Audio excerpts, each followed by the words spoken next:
Hola, soy Cecilia Podestá y voy a recomendarles 5 libros de autores españoles. El primero es Girasoles ciegos, de Alberto Méndez. Son 4 relatos que se narran como derrotas que atraviesan la historia de la Guerra Civil Española, durante la que el autor hace reflexiones muy importantes a través de sus personajes, ¿no? Nos confirman que solo quedan fósiles de lo que fuimos después de una guerra y se sobrevive sin haber intuido siquiera la magnitud de la pérdida y de la muerte. Y lo que me sorprende mucho es cómo el autor habla de una vida larvada, de una vida entre gusanos, bajo la tierra. Y se pregunta cómo es el llanto después de la guerra. Son 4 relatos en los que los personajes terminan, en realidad terminan muy mal, pero a pesar de enfrentarse a sus derrotas y a sus muertes y a las consecuencias de la guerra, ellos terminan de todas maneras tirando lo último que tienen, ¿no? Su último grito, que es lo más importante. Por ejemplo, en el primer cuento está el Capitán Alegría. El Capitán Alegría decide de un momento a otro, bueno, no de un momento a otro, decide desertar. Y cuando va al bando enemigo, él dice, pero yo soy un rendido, o sea, no soy un rendido, porque yo ya me rendí. Yo ya me rendí hace 3 o 4 días que lo estoy pensando, ¿no?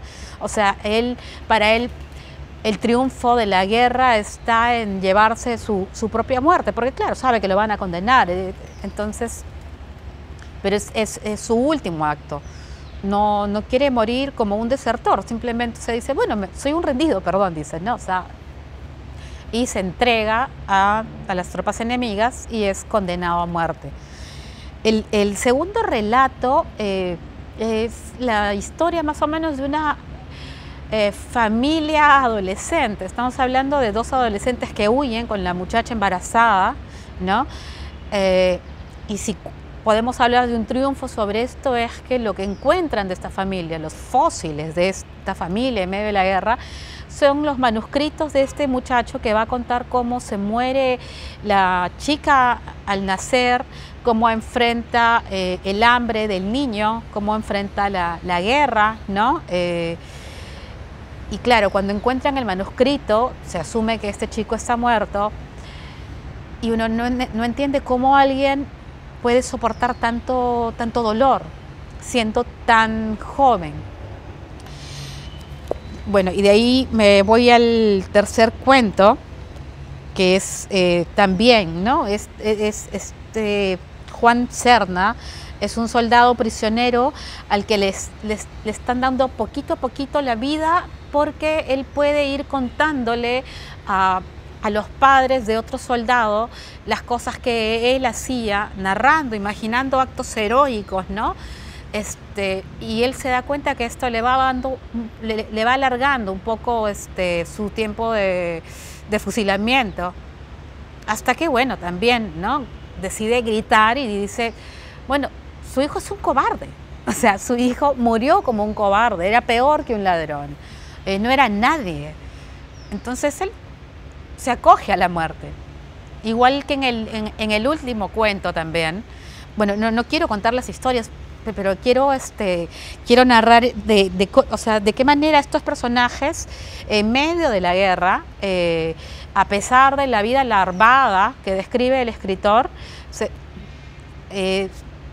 no se enfrentan ni siquiera a la muerte, sino que ya simplemente también la acogen como parte de su vida y van hacia ella, ¿no? Es su forma pequeña de ganar la guerra, como un último acto heroico.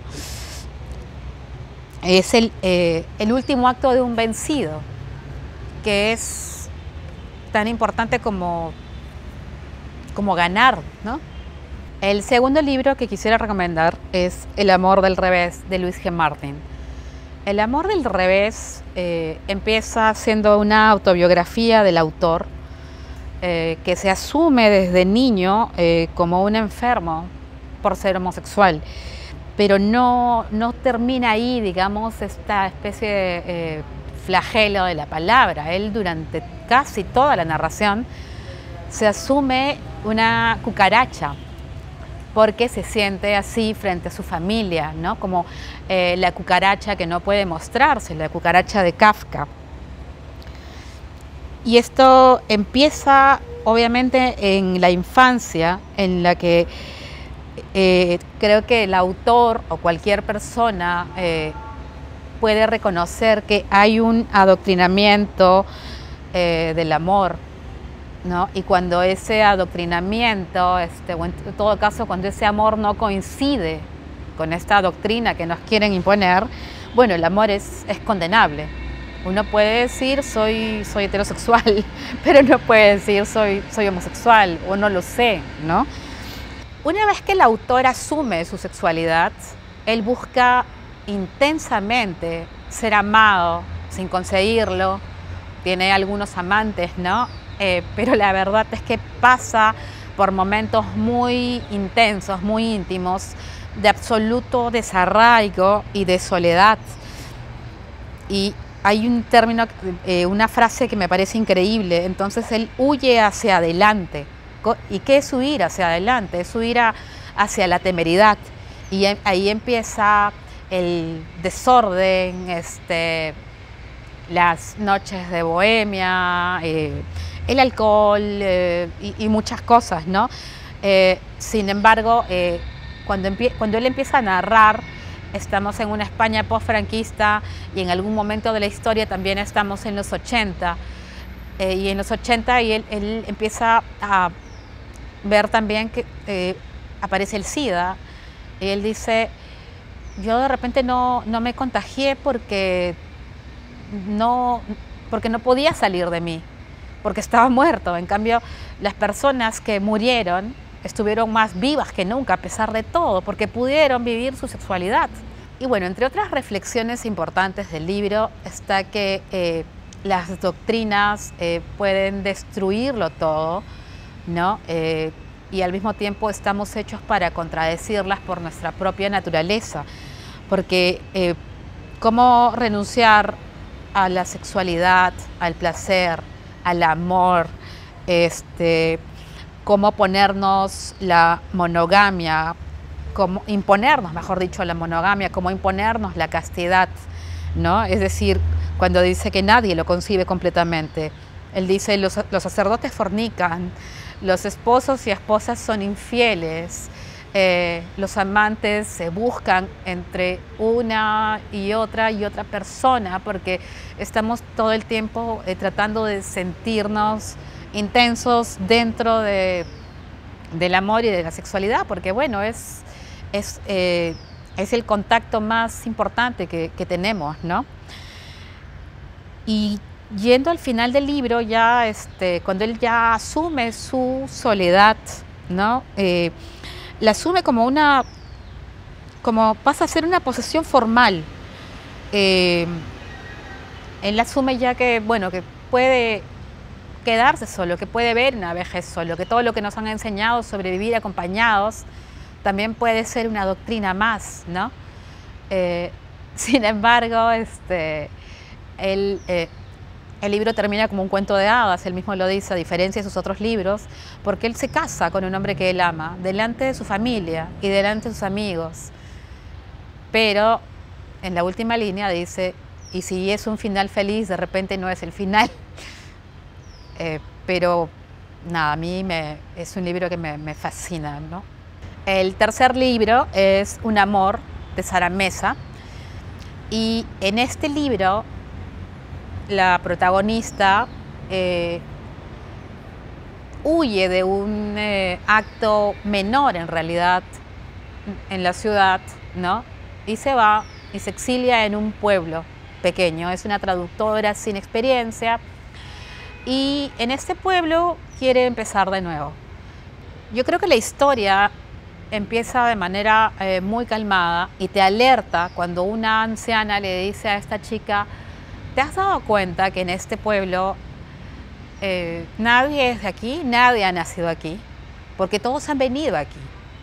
Entonces, te das cuenta que no hay desgracias en el libro, no hay desgracias en los personajes, o ya han ocurrido y no las has visto, o van a ocurrir, ¿no?, de acuerdo a cómo se están modelando los personajes, y van a ocurrir después. O sea, lo que acompaña, lo que hace interesante este relato es que no hay necesidad mayor de un drama. Está perfectamente narrado para que una historia pueda ser tan áspera e incluso sórdida, sin narrar nada sórdido, ¿no? Cuando te habla de un amor, de repente tú esperas una historia de amor y te vas a encontrar con lo contrario. O sea, yo creo que todos esperan un amor y ninguno puede obtenerlo. Nadie en ese pueblo tiene la suficiente pasión para enfrentar lo que quiere. Entonces, el personaje de esta chica se enfrenta, por ejemplo, a su casero, que es un tipo asqueroso, deleznable, ¿no? Pero este tipo asqueroso y deleznable de repente es uno de los que más a sus anchas se encuentra dentro de la novela, porque puede ser a sus anchas asqueroso, deleznable, abusivo, ¿no? Y bueno, por ejemplo, esta mujer va a atravesar incluso un acto violento sin que haya mayores consecuencias o espacios que se abran a puertas más violentas todavía. O sea, es como si fuera una tragedia tácita, ¿entiendes? La desgracia está en los personajes y está tan bien encriptada dentro de ellos que la narración tiene que buscarlos y sacudirlos como cajas en algún momento para que te muestren su pobre luz oscura y te puedan narrar la historia de este pueblo, que es no es un pueblo abandonado, ¿no? Es un pueblo chico y el infierno no es tan grande, sino que el infierno es muy simple. Y es que los personajes parecieran, en todo caso, carecer de una gran pasión y están buscando un amor están buscando un amor, ¿cómo podría decirlo? Sin la consecuencia de poder tenerlo. No están dispuestos a asumir las consecuencias de poder tenerlo, ¿no? Y un amor no es solamente que quieran una historia de amor, no, o sea, quieren una historia de amor, quieren sexo, quieren una relación, quieren jerarquía, poder, ¿no? Mandar. O sea, un amor resume todo eso y no lo pueden llegar a tener porque no pueden hacerse cargo de sí, no de sí mismos, ¿no? Sino de su intensidad. Son como velas apagadas y la historia es como unes toda esa masa de cera y la llevas para ti para descubrir que carecen de rabia. O sea, y desear es padecer también. Entonces, es una novela de padecimiento. O sea, yo, como lectora la he padecido porque la he disfrutado mucho. El cuarto libro que quiero recomendar es Las Maravillas, de Elena Medel.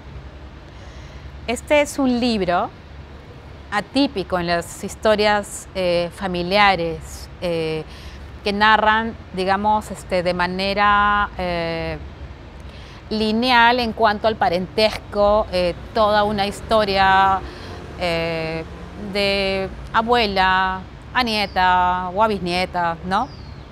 No, aquí nos vamos a encontrar de frente solamente con la abuela y con la nieta, que son dos mujeres en Madrid, digamos, en 2018, que no se conocen, ¿no? Y hay algo muy fuerte en ellas que vamos a ver en la historia, que es lo terrible que es reconocerse como una mujer pobre.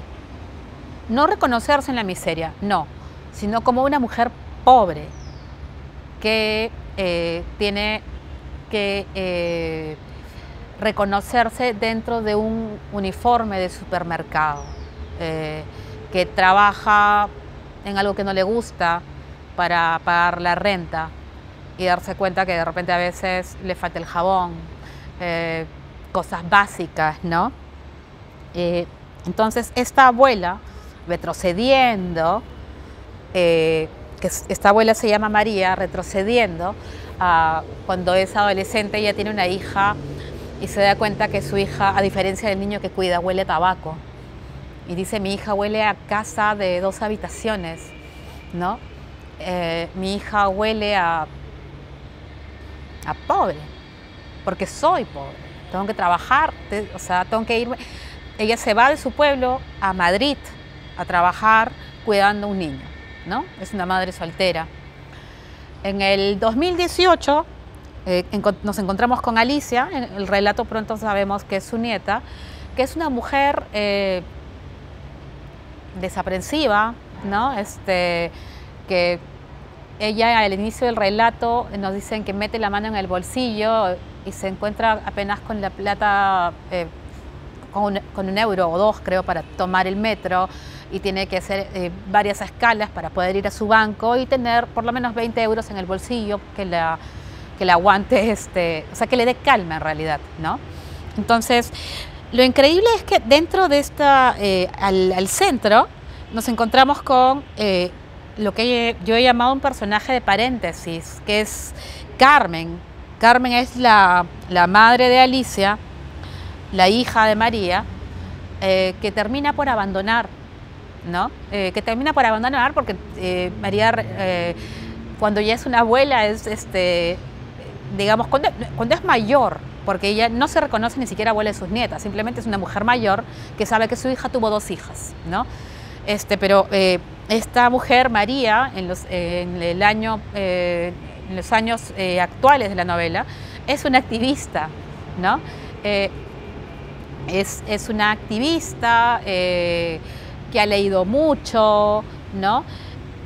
Y por eso mismo conserva su pobreza como también como un acto político, porque en algún momento,